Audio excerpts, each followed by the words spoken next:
नमस्कार. Hello. Hello. नमस्कार. नमस्कार. बोला.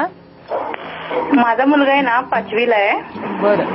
त्याचा अभ्यासात लक्षच नाही, अभ्यासच करत नाही, काय नाही. त्याच्यासाठी काहीतरी काय करायचं म्हणजे. शाळेत कसे मार्क मिळतात? चांगले मिळतात का त्याला? शाळेत त्याचं लक्षच नाही. ह्या वेळेस फेल झालाय तो. 5वीत फेल झालाय तो. हा. लिहितो का तो? व्यवस्थित लिहितो की त्या पुस्तकं खाली आहे? त्याची पुस्तकं खाली आहे का? अक्षर बरोबर आहे? हॅलो वर्षा. नाही, पुस्तकं खालीच असतात त्याचे आणि अक्षर पण काय व्यवस्थित नाही. बरं. ओरली सगळं येतं त्याला? विचारलं तर? पाठांतर चांगलं आहे का त्याचं? होय होय, ते फक्त खेळण्यात त्याचं लक्ष आहे. म्हणजे पाठांतर चांगलं आहे, फक्त लिहायला तर कंटाळा करतो का?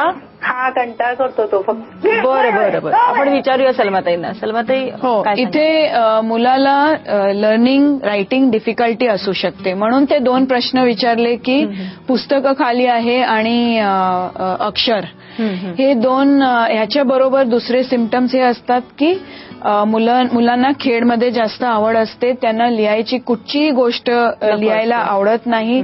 पेन्सिल बॉक्स, डब्बे वगैरे ते सगळं लूज करत राहतात, हरवतात सगळे. आणि त्यांना लिहायला आवडत नाही कारण त्यांच्या व्हिज्युअल मोटर कोऑर्डिनेशन, इथून जे मेसेज जातो लिहायला आपल्या हाताला, तो मोटर कोऑर्डिनेशन बरोबर नाही आहे आणि त्याला तो लिहायला होत नाही. त्याची काही चूक नाही आहे, पण तुम्ही त्याला डॉक्टरकडे घेऊन जायला पाहिजे. 2 गोष्टी करायला पाहिजे. आधी पहिला त्याला बरोबर ऐकू येतोय आणि त्याचा नंबर नाहीये डोळ्याचा, तो चेक करायला पाहिजे.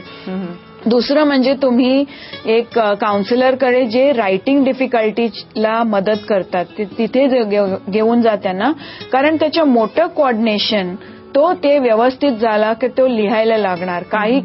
कुठचाही मुलगा असं नसतो की त्याला सगळं येतं आणि तो लिहिणार नाही. इथे त्याला लिहायला होत नाही. 4th पर्यंत त्याने खूप प्रयत्न केला असेल आणि 5वीत गेल्यानंतर खूप जास्त वाढतं. लिहायचा जो अभ्यास आहे तो जास्त वाढतं आणि काही मुलं एकदम सोडूनच देतात. मग त्यांचे लक्ष फक्त खेळामध्ये असतं. नक्कीच. पुढचा फोन घेऊया.